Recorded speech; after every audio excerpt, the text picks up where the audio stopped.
Hello? I'm peeved about a lot of things and often. I've actually been called a hater before in my life. Many times, actually. And some people, they just know how to stir the pot and big old stirs. Cameron Wilson, the king of stirring the pot, especially with me, he gets me. And by gets me, I mean he sees when something is annoying me, and man, he'll push a button or two in a friendly manner. But a big one, that always gets me is air fryers. Listen, I'm an air fryer guy. I love to air fry. I'll air fry all day long. But an air fryer is just a countertop convection oven, okay? That's all it is. And so, if somebody is trying to sell you an oven and it has an air fryer button, they're just trying to upcharge you for a button because it's just a convection oven. They're trying to sell you a convection oven with the mystique of the air fryer setting, just by the way. One more thing. So Reese's, it's pronounced Reese's, okay? If you take the apostrophe S off, it's just Reese. That's all it is. The apostrophe S makes it possessive. It doesn't change the way you say the word. In fact, they have a candy called Reese's Pieces. It wouldn't make sense to be Reese's Pieces because Pieces, it's not a word. In fact, it wouldn't be Reese's Pieces because that doesn't rhyme, and Reese's Pieces sure does. So it's Reese's Pieces. And actually, just one more thing. So, this one, I get, people are going to be mad, but, soccer, it's just better. It's just better than football. Look, I love football. I watched football last night. Go Illini tomorrow. But, you're going to be sitting there for 2 to 6 hours, question mark on that, and you'll see about 30 minutes of action, okay? Soccer, it's going to be 90 minutes every time, and you're going to be, oh, they flop, and they're so low scoring, it's 2-0, whoa, fun. Okay, well, first of all, everybody tries to take advantage of rules, happens in every sport, and also, let's not pretend that 14-0 isn't 2-0, okay? You're getting points from some magical fairyland, it's 2-0. It's not 14-0, it's 2-0. And so I have pet peeves, but there are bigger things that annoy me. There are bigger things that grind my gears and I get stuck on and I think about a lot, and most of them are your fault. And I don't mean anybody in here specifically. I'm not looking at someone and and that's Tim over there, or oh, Emily, nothing like that. I just mean the church. And I don't mean South Rock specifically. I actually, I love, as far as churches go, we're actually pretty drama-free, believe it or not. It could be much worse. I just mean the church in general. Big C, church, lower C, Catholic church, everybody. The whole English-speaking church. There are just things that bother me. There are things that just tweak me out a little bit. And it's things I hear, because listen, I love the church. I love what the church is. I love what it represents. I love what it can be. But I have heard and seen the church do things, and I've heard and seen church people do things that just spin me out a little bit. They grind my gears. And I have a top 3 that I've heard over the last couple of years that are just, they're sending me. And number 1 is when anybody invokes society and culture. Oh man, society today, it tells you wild things. The culture that we're living in is terrible. It's crazy. All sorts of things. Society and culture. Another one is this generation. Oh man, this generation, dude, it's lazy. It's crazy, man. This generation is nuts. I've been hearing this one since I was a child because I'm 30. I'm a millennial. Shock that. Yeah, I'm 30 years old, and so I've been hearing, millennials since I was little. And I've heard it for Gen Z and whatever else is coming, and it's, this generation, terrible generation. And the last one, and the most probably confounding to me, is, it's getting worse. It is just getting so much worse out there. The world is crashing down around us. Everything is terrible. This world is going to hell in a handbasket. Whoever she is, that's a little joke, hell in a hand, never mind. But man, everything is just getting worse. I think Jesus is coming back soon, and man, I hope he does. And I hear these complaints a lot. And we're going to talk about them today, and I'm going to kind of form them in how I perceive questions coming up when I talk about the text today. because we're going to talk about 1 Corinthians 13. And whether you have been in church for your whole life or this is your first time, you probably know a little bit about 1 Corinthians 13 because it's the love chapter. You'll hear it at weddings. I mean, you'll hear it on TV shows when they have a wedding episode. 1 Corinthians 13 is the love chapter. It's a big deal. And I knew I wanted to preach over something in the New Testament, and I just kind of found my way to 1 Corinthians 13. I was like, oh, this will be good. And as I was reading it, and the more I read it, and the more I studied it, the more I went, man, this really is speaking to my heart of the complaints and the things that I've been hearing in the church. And so I kind of asked these questions as I went, and I was like, these are questions that I'm sure everybody would have if I brought this up. And so we're going to read 1 Corinthians 13 today. I want to give you just a little context. Corinthians is a letter to the church in Corinth, believe it or not, written by the Apostle Paul. He is writing to this church, and Corinth is this amazing city. It's a lot like America, honestly, because it's this huge melting pot. It has all these different ethnicities and religions and languages spoken in it because it's kind of like a double port city. There's two seas, and you could either go all the way around Greece, or you could cross this little land bridge, and Corinth is right in the middle of it. So they're getting ships coming and going. It's just this enormous melting pot. And so Paul is writing to Corinth, and he's saying, in chapter 12, he says, man, everybody in the church belongs because the church is a body, and everybody has these gifts, and everybody makes up this beautiful thing called the church. And he's talking about how amazing it is that we all have these specialty gifts that help the church move. And that's when he gets to 1 Corinthians 13. So we're going to read that today. 1 Corinthians 13, actually I'm going to start in 12:31 where it says this. But earnestly desire the higher gifts, and I will show you a still more excellent way. If I speak in the tongues of men and of angels, but have not love, I am a noisy gong or a clanging cymbal.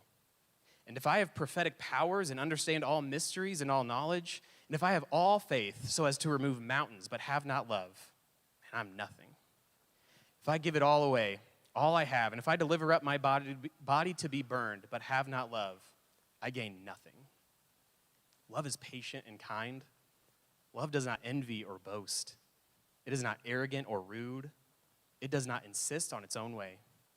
It is not irritable or resentful. It does not rejoice at wrongdoing, but rejoices with the truth. Love bears all things, believes all things, hopes all things, endures all things. Love never ends. As for prophecies, they will pass away. As for tongues, they will cease. As for knowledge, it too will pass away.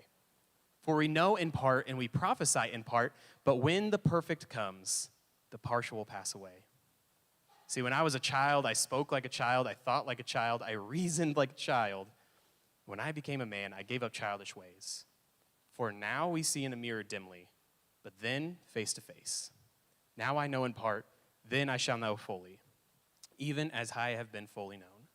So now faith, hope, and love abide, these three, but the greatest of these is love.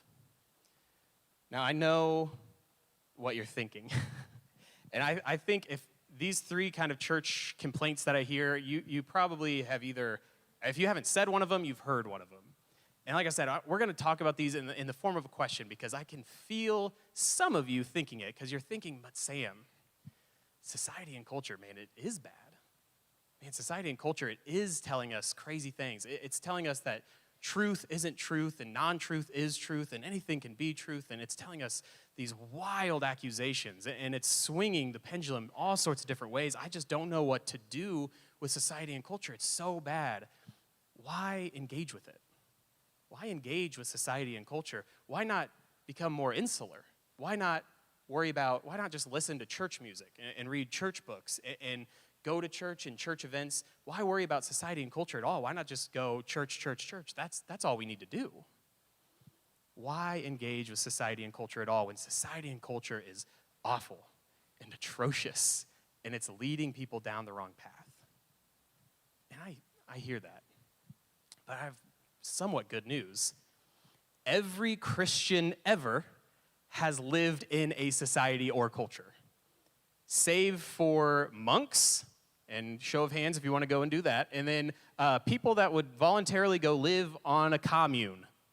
And you might be like, I could probably go farm and just hang out with the buddy. Well, okay, you have to give up Wi-Fi because that's society and culture. Don't see too many hands after that one usually. It's like you don't get to have Netflix there. And so every society and culture, or every Christian is engaged with society and culture because they have to. Unless you become a monastery monk or nun or you go live on a commune, you have to engage with society. You have to engage with culture. It's just kind of the deal of being human. We have to be there. And so a good sub-complaint to this idea of like, society and culture is so bad is gender. And pause, I'm not going to talk about gender a lot because that's like a whole other subject. But I see this from church leaders all the time on the internet and from sermons and everything. It's the idea of the feminization of church, right? It's the idea that men can't be men, so we're gonna the church is becoming kind of ladylike, and so no man wants to go to church. And I even found a quote, and I'm gonna paraphrase it, but I've read it over and over again, and it said this guy was talking about this problem, and he said, I always thought that church was kind of sissy stuff, a thing for old people and girls, not for real he-men with red blood in their veins.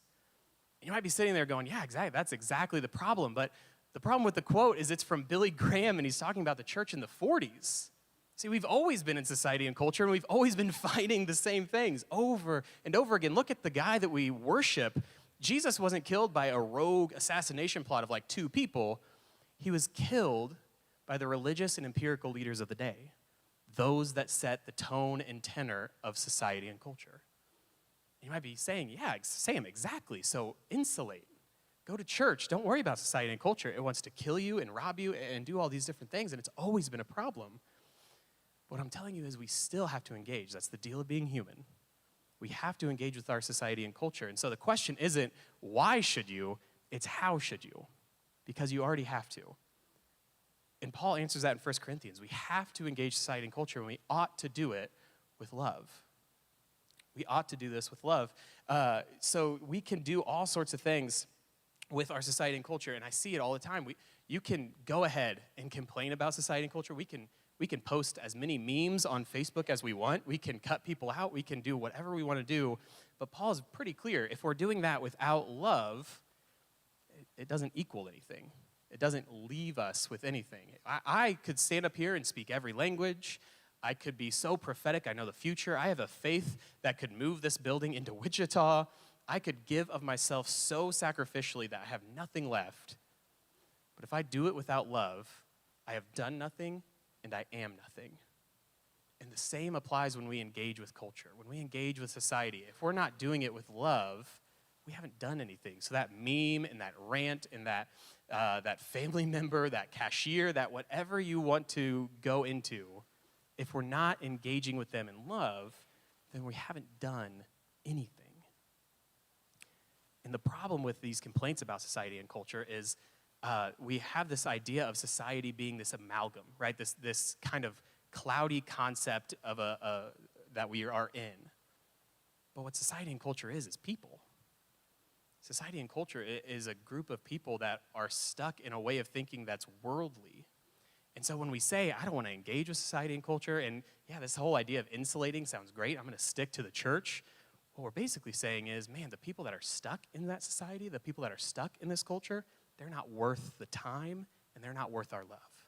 They don't get to know what this is because we don't want to engage with that. We don't want to bring that into the church. We don't want to bring that into our families. Let's not engage with society and culture. Let's leave them out in the cold. They don't need to know the love that we know. But Sam, this generation is crazy.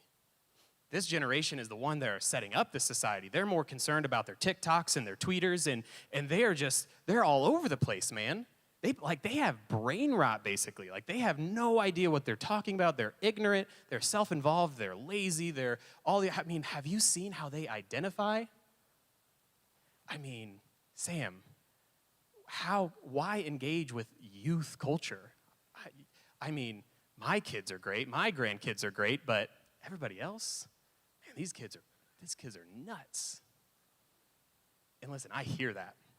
I was a youth pastor for 2 years, and I was real bad at my job because I don't get kids at all. Like, I like comfy chairs and reading and coffee and politics. I'm into that.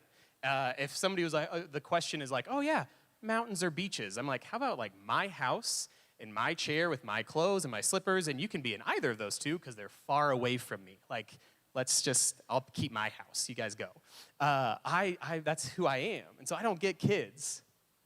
In fact, this is a true story. I had a girl, 13 years old. You know the staple remover with the fangs, the two really sharp fangs? She stabbed me in the neck, everybody. That is a true thing that happened to me as a youth pastor. I had been stabbed.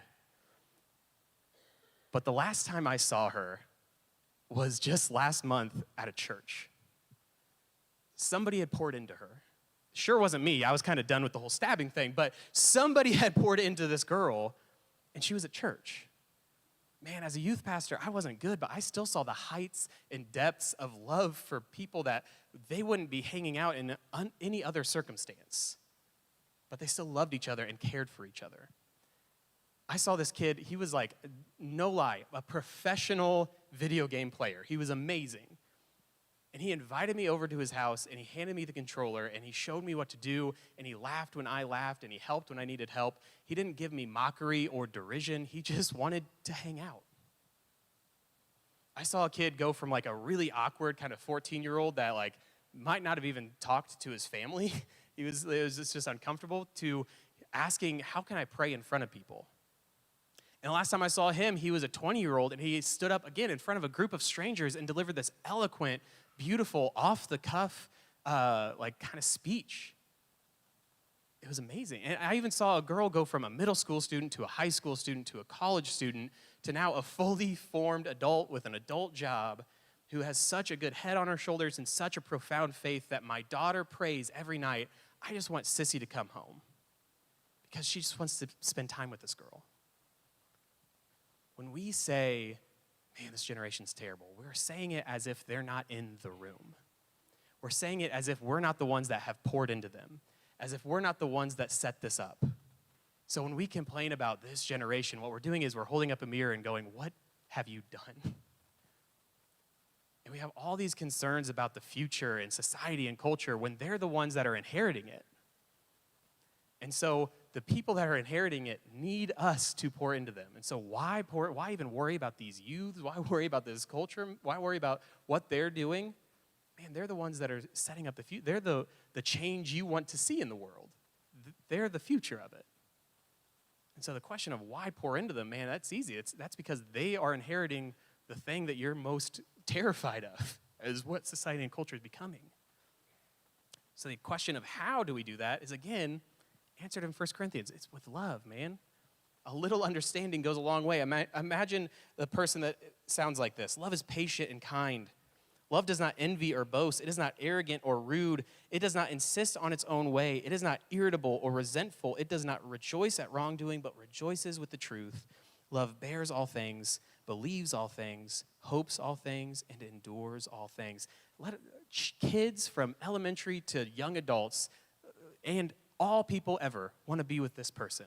Sam is patient and kind. Sam does not envy or boast. Sam bears with me, believes in me, hopes with me, and endures with me. But Sam, this generation is bad, but man, things are getting worse. I mean, have you looked outside lately? There's plague and famine and war. Things are just so bad. If Jesus isn't coming back soon, I don't know what's going to happen, because the world is like good is going down and evil is increasing. Everything is getting so much worse. Why even start now? Why not just get my own house in order, because I know Jesus will be here soon? Well, I have good news. Number one, and this will be ruffling more feathers than the football thing. The world is not worse. Okay? The world, it just isn't. What the world is more visible. Because I can get out my phone right now, and I could find an app or a website that connects me with somebody in Northwest India, and I could hear the local village gossip, right? We're more connected. I could learn about war crimes within the hour of them happening. I can learn about a celebrity's death in minutes. I can know everything all at once. No one has ever lived in a time such as this with information. We know everything. So the world isn't getting worse. What's happening is it's becoming more visible. It's becoming more apparent to us that things are bad. So that's number one. Number two is what happens in Amos 5. Amos 5 says this. Amos 5 talks about the day of the Lord. And the day of the Lord is the day that Jesus comes or God comes and gives his judgment to the world, right? And like time ends. So Amos 5, 18 through 20 says this. Woe to you who desire the day of the Lord. Why would you have the day of the Lord? It is darkness and not light, as if a man fled from a lion and a bear met him, or went into the house and leaned his hand against the wall and a serpent bit him. Is not the day of the Lord darkness and not light, in gloom with no brightness at all? Look, I get it. Jesus is hope. And I'm excited for paradise. I'm excited for perfection. It'll be great. Heaven will be fantastic. And you might not have ever heard this scripture before, and this might be new information, and I'm not blaming, I'm not pointing fingers or anything. But scripture's pretty clear that when the day of the Lord comes, when Jesus comes back, it's not a day of joy, because most of the world will die. It's not a day of great rejoicing. It's a day of fear and it's terror. And look, again, I get it. There is hope in Jesus, and there's going to be a time that we get to be in paradise.